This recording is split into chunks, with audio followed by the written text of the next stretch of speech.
Hi everyone, my name is Rhoda, and today I'm going to be talking to you about my personal journey of finding my purpose in life, and that kind of comes out as an equation that you can go home and experiment with yourself, and also the lessons I learned along the way in creating this nonprofit. Like all existential, search for self, there's always the journey of traveling, and I took a year off and traveled the world and ended up in Sydney, Australia, where I lived for 5 years. And in that time I just got thrown back into the rat race, didn't know what I wanted to do, didn't feel like I got very far in my search.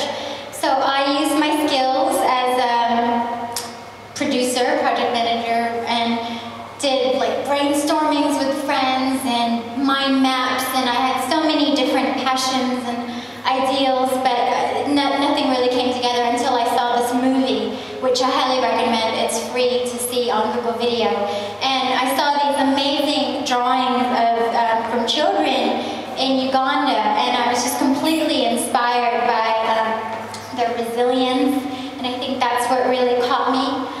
So this is my whole journaling of that time in my life, and I didn't know quite how to bring my ideas together. I had little projects here and there, and I just did them all. And I think that's one lesson that I learned, was just do it and just keep the momentum going.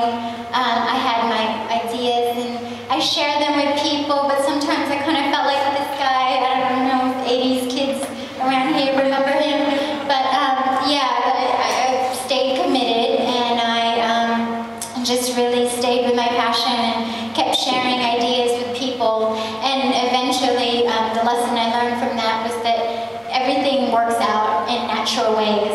Everything has its specific timing, and two of my girlfriends from Sydney went off on their own adventure, found their own destinies in a school in need in a little village in the Solomon Islands, and they came back very much inspired, and we together, they remembered my brainstorm sessions and so forth, and we came together and built Little and Loud. We started a very small organization, and two of us are creative people, so we just did what we needed to do when we thought we needed to do it. So branding, website, it really helps to have a nice package, and excuse my fonts are all off.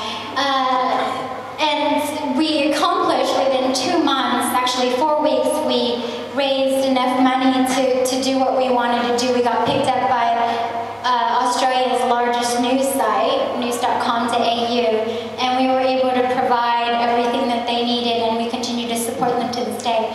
And while I was on that trip, I came down with malaria, that's my malaria face, and I was completely miserable. I just went thrown back into existential angst and was so miserable, and I really had to figure out what was wrong with my equation. There was something there, and the added thing was my ego, and ego meaning how I thought about myself and what I was doing, and I had lost all the in the searching for the goals, I had forgotten to focus on the kids and just be with the kids and have fun.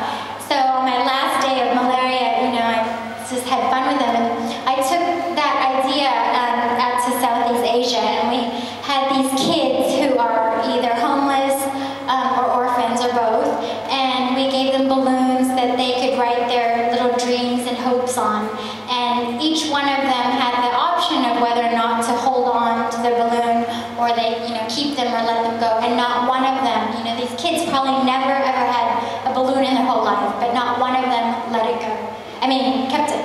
So, that's another moral. And then from then on, I started really learning and interacting with the kids, and I learned so much from just being with them. And one being, keeping your sense of wonder. We live in an amazing world. There's, connecting with people, and there's this amazing curiosity they have about the differences that we have, in different countries and so forth. And it's a curiosity and not a fear. And I think if we kept that, our world would be a little bit different. Also, keep questioning. I'm sure, parents out there, or people that are little ones, you always get asked why, and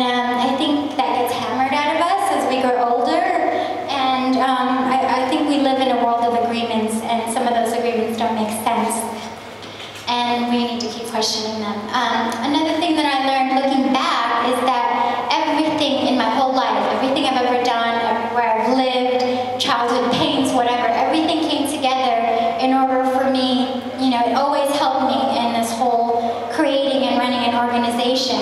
And everyone's unique in their own way. You know, what they say is snowflake, but everyone's unique. Everyone's got different backgrounds, and therefore they have unique things to contribute to the world.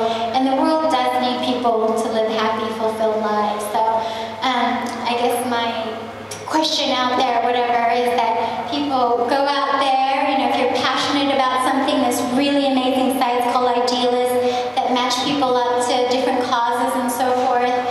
It doesn't take much. Little and Loud was founded by just the three of us girls who met online through a site called Couch Surfing, or Couch Surfers. And you know, I guess at the end of the day, it's summed up by just the world requires people to just live out their passions, and I guess that's what I really wanted to talk about today is, you know, have a look at your lives in terms of whether or not you're living loud or live even louder, and, you know, keep that energy and passion and fulfillment